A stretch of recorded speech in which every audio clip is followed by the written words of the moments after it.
हरियाणा के मेवात और नूह इलाके में 31 जुलाई से हिंसा शुरू हुई। दो समुदायों में हिंसा हुई, लेकिन अब वो हिंसा कहीं ना कहीं गुरुग्राम पहुंची। और ये वो तस्वीरें मैं आपको दिखा रहा हूं जब देर रात कल तकरीबन 9 बजे के आसपास गुरुग्राम के सेक्टर 70 में कई दुकानों में और कई झुग्गियों में आग लगाई गई। जो तस्वीर आप देख पाएंगे, इससे आप समझ पाएंगे कि यहाँ पर शायद कोई कबाड़ की दुकान रही होगी, क्योंकि यहाँ पर बोतलें पड़ी हुई हैं, प्लास्टिक पड़ा हुआ है, तो ये कबाड़ की दुकान रही होगी। लेकिन सबसे हैरानी वाली बात यह है कि प्रशासन की तमाम सख्ती के बावजूद भी नूह से चलकर ये हिंसा अब गुरुग्राम तक पहुंच गई है। और गुरुग्राम वो शहर जहां पर तमाम फॉर्च्यून 500, तमाम एमएनसीज के दफ्तर हैं, बड़ी बड़ी कंपनियां हैं, बड़ी बड़ी इमारतें हैं, और वहां पर भी अब ये हिंसा देखी गई है।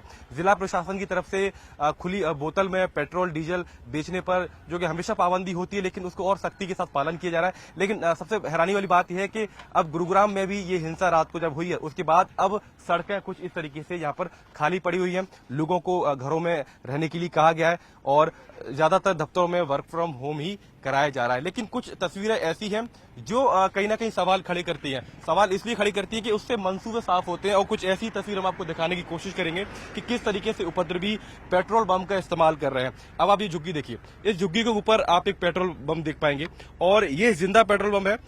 ये जला जरूर, लेकिन ये इस दुकान को नहीं जला पाया, और आप वो उस छत के ऊपर देख पाएंगे कि पेट्रोल बम अभी भी ऊपर पड़ा हुआ है। तो इसी तरीके से ये कहा गया कि रात को यहाँ पर उपद्रवी पहुंचे, उन्होंने तमाम दुकानों में यहाँ पर आग लगाने की कोशिश की, और आग लगाकर वे यहाँ से भाग गए। फिलहाल जिला प्रशासन और तमाम जो हरियाणा पुलिस की मुस्तैदी यहाँ पर हम हर चौराहे पर देख रहे हैं, लेकिन पूरा गुरुग्राम एक तरीके से बंद है। मॉल बंद कर दिए गए हैं, दुकानें भी इसी तरीके से बंद पड़ी हैं।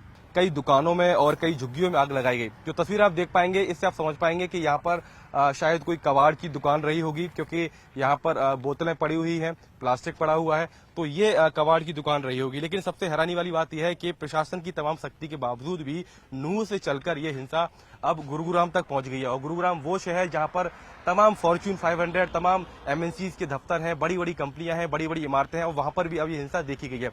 जिला प्रशासन की तरफ से खुली बोतल में पेट्रोल डीजल बेचने पर जो कि हमेशा पाबंदी होती है, लेकिन उसको और सख्ती के साथ पालन किया जा रहा है। लेकिन सबसे हैरानी वाली बात यह है कि अब गुरुग्राम में भी ये हिंसा रात को जब हुई है, उसके बाद अब सड़कें कुछ इस तरीके से यहाँ पर खाली पड़ी हुई हैं। लोगों को घरों में रहने के लिए कहा गया है, और ज्यादातर दफ्तरों में वर्क फ्रॉम होम ही कराया जा रहा है। लेकिन कुछ तस्वीरें ऐसी हैं जो कहीं ना कहीं सवाल खड़े करती हैं। सवाल इसलिए खड़ी करती है कि उससे मंसूबे साफ होते हैं, और कुछ ऐसी तस्वीर हम आपको दिखाने की कोशिश करेंगे कि किस तरीके से उपद्रवी पेट्रोल बम का इस्तेमाल कर रहे हैं। अब आप ये झुग्गी देखिए, इस झुग्गी के ऊपर आप एक पेट्रोल बम देख पाएंगे, और ये जिंदा पेट्रोल बम है। ये जला जरूर, लेकिन ये इस दुकान को नहीं जला पाया, और आप वो उस छत के ऊपर देख पाएंगे कि पेट्रोल बम अभी भी ऊपर पड़ा हुआ है। तो इसी तरीके से ये कहा गया कि रात को यहाँ पर उपद्रवी पहुंचे, उन्होंने तमाम दुकानों में यहाँ पर आग लगाने की कोशिश की, और आग लगाकर वे यहाँ से भाग गए। फिलहाल जिला प्रशासन और तमाम जो हरियाणा पुलिस की मुस्तैदी यहाँ पर हम हर चौराहे पर देख रहे हैं, लेकिन पूरा गुरुग्राम एक तरीके से बंद है। मॉल बंद कर दिए गए हैं, दुकानें भी इसी तरीके से बंद पड़ी हैं।